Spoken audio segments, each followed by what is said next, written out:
"ஹே என்னாச்சு?" அப்படின்னு உடனே அவ கண்ணெல்லாம் அப்படியே தொடச்சிக்கிறா. "ஒண்ணும் இல்ல" அப்படின்னதும், அங்கருந்து என் ஃப்ரெண்டு வரான். என்ன சொல்றான்னா அவன் அழகா, "இப்ப என்ன தெரியுமா பண்ணுவாங்க?" அப்படின்னு சொல்லிட்டு நெத்தியில அப்படியே அப்படியே அந்த ஃபிங்கர வச்சு ஒரு அடி அடிக்கிறா. அவ சிரிக்கிறா.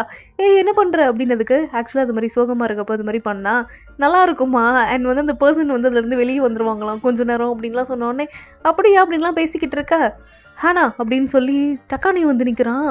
"சரி வா சீக்கிரம் போலாம்" அப்படின்ன உடனே, "நீங்க இங்க என்ன பண்றீங்க? எங்க அக்கா கூட தானே நீங்க டேட்டுக்கு போனீங்க" அப்படின்லாம் என்ன, "இங்க பாரு உனக்கும் எனக்கும் மட்டும் தான் அந்த பொட்டன்ஷியல் அரேஞ்ச் மேரேஜ் டேட்டுன்றதெல்லாம். உங்க அக்காவுக்கும் எனக்கும் எதுவும் இல்ல. சீக்கிரம் வா" அப்படின்னு சொல்லி பில்லெல்லாம் பே பண்ணிட்டு அங்கேருந்து கூப்பிட்டு போறான். இவன் ஒரு சூப்பரான பிளேஸ்க்கு கூப்பிட்டு போக, "ஆமா என்ன ஆச்சு?" அப்படின்னு சொல்லி கேட்குறா. இவன் என்ன சொல்றான்னா, "நான் போனேன் உங்க அக்கா வந்தா. வந்து நான் தான் அதுக்கப்புறம் உங்க கூட டேட் வர போறேன். என் தங்கச்சி வரமாட்டா. இதுக்கப்புறம் நான் தான் உங்க கூட வருவேன். அது மட்டும் இல்லாம இன்னைக்கு நான் தான் வந்திருக்கணும். எனக்கு ஆக்சுவலா உடம்பு சரியில்லன்னு தான் என் தங்கச்சி வந்தா" அப்படிலாம் சொல்லிட்டு இருக்காங்க பாரு. உன் மேல எனக்கு சுத்தமா இன்ட்ரெஸ்ட் இல்ல. கொஞ்சம் கூட இன்ட்ரெஸ்ட் இல்ல.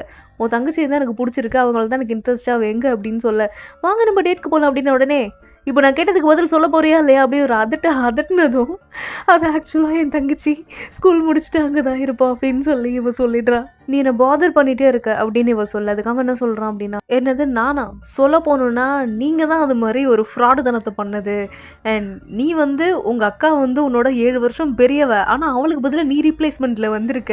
அண்ட் ஏன் அது மாரி பண்ணீங்க? இதெல்லாம் சுத்தமா ஃப்ராடுத்தனம்" அப்படின்றான். "இங்க பாரு நீ எப்படி ஃபீல் பண்றன்னு எனக்கு புரியும். புரியுதா? அண்ட் அது மட்டும் இல்லாம எனக்கு உன் மேல இன்ட்ரெஸ்ட் இருக்கு. அண்ட் உனக்கு என் மேல சு சு அப்படின்றா. சூப்பர் அன்னோயிங்கா இருக்கு அப்படின்றா. இப்பயும் பாரு எப்படி பேசிட்டு இருக்கன்னு நீ. உனக்கு நான் ஒரு பியூட்டிஃபுல்லான ஃப்ளவர் பொக்கே வாங்கி தந்தேன். அது மட்டும் இல்லாம உனக்கு நான் மீட் வாங்கி தந்தேன். லைக் இந்த டின்னருக்குலாம் நம்ம போனோம். இதெல்லாம் தாண்டியும் நீ என் மேல இன்னும் அந்த ஃபீலிங்ஸ்ல வந்து விழாம இருக்க அப்படின்னா, எனக்கு ஆக்சுவலா உன்ன வந்து புடிக்க வைக்கணும் அப்படின்றது எனக்கு ரொம்ப டிஃபிகல்ட்டான டாஸ்க்கா இருக்கு. ஏன்னா அதுக்கு முன்னாடி வந்தவங்கலாம் வேற. டோட்டலாவே வேற. பணத்துக்காகன்ற மைண்ட் செட்ல இருப்பாங்க. ஆனா நீ அது மாரி இல்ல. நீ ரொம்பவே எதார்த்தமா இருக்க. நீ உன்ன மாதிரி இருக்க. நீ எதுக்காகவும் உன்ன மாத்திக்கல. அண்ட் எனக்கு இது ரொம்ப புதுசா இருக்கு. இது மாரி ஒரு பொண்ண மீட் பண்றதுக்கு அப்படின்லாம் அவன் பேசிக்கிட்டு இருக்க, இவளா அப்படியே கிட்ட போய் இப்படி கைய வச்சு கிஸ் பண்ணிடுறா.